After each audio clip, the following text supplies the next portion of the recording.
My government's priority is to secure the best possible deal as the country leaves the European Union.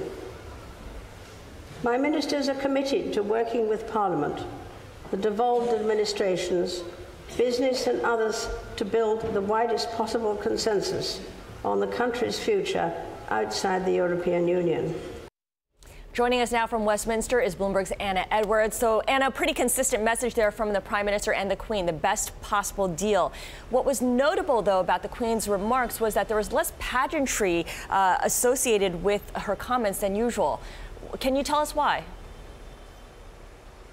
Yeah, the pageantry is still considerable, as maybe you saw in that clip. But yes, less pageantry. So she didn't arrive in a horse-drawn carriage, and she didn't wear a crown. She just wore her regular clothes, if you like. She didn't wear the cape and the crown that she would normally be wearing.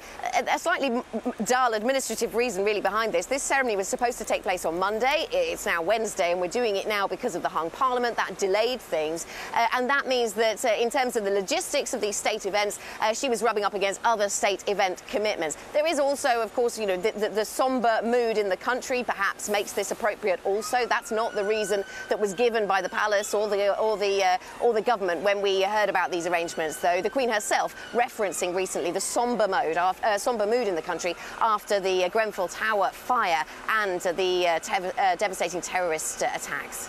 Anna, specifically on the subject of Brexit, what did we learn from what the Queen had to say on behalf of Theresa May? And maybe it's important, what didn't she say?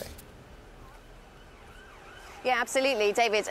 Really important point you make, though, that this is the Queen delivering these words, but it's not the Queen's speech, as the name suggests. It's written by the government, of course. This is the government's agenda, usually for the next year, but in this case, it was for the next 2 years. And in terms of what was left out, some of the more controversial domestic policies, so policies around social care and education that proved to be very controversial in the election campaign. Some suggest that she did so badly in the election, relative to expectations at least, because of those social care policies. So a lot of that domestic controversy was left out because she needs to get this through a vote next week.